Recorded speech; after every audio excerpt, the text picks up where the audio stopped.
Salut tout le monde, ici Yanis, ravi de vous retrouver sur la chaîne dédiée aux voitures. Aujourd'hui, comme ces derniers temps, on va parler des modèles chinois. Installez-vous confortablement, il y aura beaucoup d'informations utiles. N'oubliez pas de vous abonner à la chaîne et de laisser un like. Alors, on parle consommation de carburant du Geely Monjaro. C'est une question que beaucoup se posent et on va essayer de décortiquer ça ensemble peut-être. On va commencer par comparer le Monjaro à ses concurrents et à d'autres véhicules de la même catégorie. Regardez, on trouve des SUV de taille similaire avec des motorisations comparables qui affichent des consommations sensiblement inférieures. Il faut prendre en compte plusieurs facteurs ici.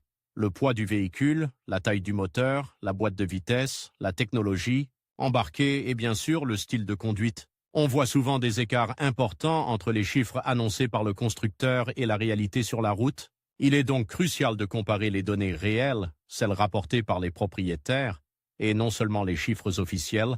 On peut trouver ces informations sur des forums, des sites spécialisés ou même sur les réseaux sociaux.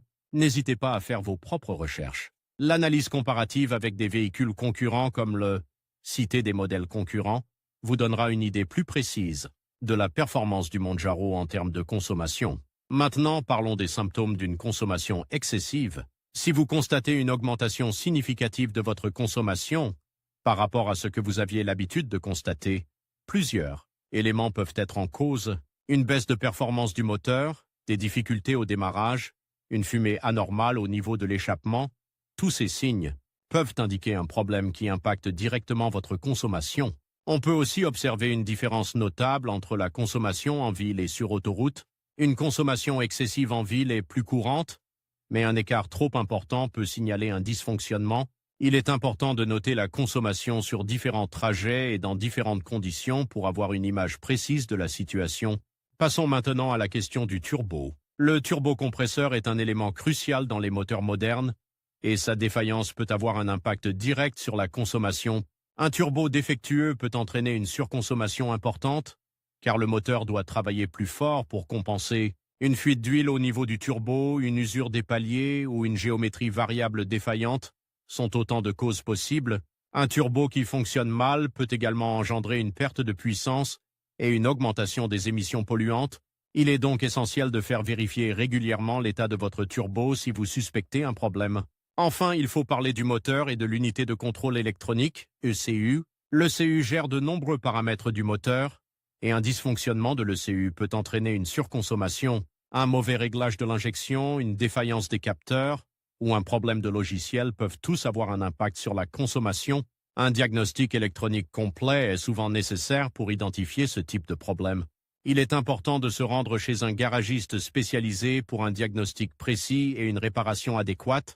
N'oubliez pas que la maintenance régulière de votre véhicule, incluant les vidanges, le remplacement des filtres et les contrôles réguliers, est essentielle pour optimiser la performance et la consommation de carburant. Un entretien négligé peut rapidement engendrer des problèmes coûteux et une surconsommation significative, donc soyez vigilants. Alors, on parle consommation de carburant du Geely Monjaro. C'est une question que beaucoup se posent, et on va décortiquer ça ensemble pour comprendre pourquoi votre Monjaro pourrait boire un peu plus que prévu. On commence par les pièces et les défaillances des composants qui peuvent avoir un impact direct sur votre consommation. Imaginez un peu. Un filtre à air encrassé, ça réduit le débit d'air dans le moteur, et le moteur doit compenser en consommant plus d'essence. Pareil pour le filtre à carburant, obstrué, il empêche le carburant d'arriver correctement, et là encore, le moteur travaille plus dur. Ensuite, il y a les bougies d'allumage. Des bougies usées ou défectueuses entraînent une combustion incomplète, donc une perte d'efficacité et une augmentation de la consommation. On ne néglige pas non plus la sonde lambda, elle mesure la quantité d'oxygène dans les gaz d'échappement et si elle est défaillante, et à l'injection de carburant est perturbée, ce qui impacte directement la consommation. N'oubliez pas non plus la pression des pneus. Des pneus sous-gonflés augmentent la résistance au roulement et donc la consommation. On parle parfois d'une différence de plusieurs litres au 5 km. Donc, vérifiez régulièrement l'état de toutes ces pièces. C'est crucial pour une consommation optimale. Passons maintenant au châssis et à la transmission. Le poids du véhicule joue un rôle important. Plus le Monjaro est chargé, plus il consomme. Ensuite, l'état de la transmission est primordial. Une transmission automatique qui patine ou une boîte manuelle avec des problèmes de synchronisation vont impacter directement la consommation.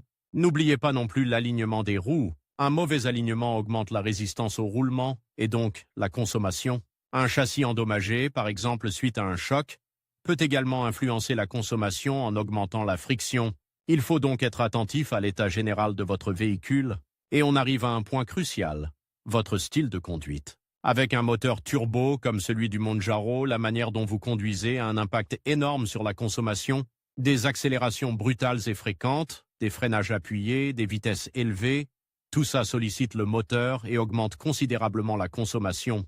Une conduite souple, anticipative, avec des accélérations progressives et des vitesses adaptées, vous permettra de réduire significativement votre consommation.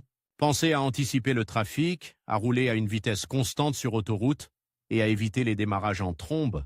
L'utilisation du régulateur de vitesse peut aussi être un allié précieux pour une consommation optimisée. N'oubliez pas que le moteur turbo est très sensible à la manière dont on le sollicite. Une conduite sportive, c'est agréable, mais ça a un prix en litres d'essence. Voilà, on a passé en revue les principaux points qui peuvent expliquer une consommation de carburant élevée sur votre Geely Monjaro. En étant attentif à l'entretien de votre véhicule, à son état général et à votre style de conduite, vous pourrez optimiser sa consommation et faire des économies.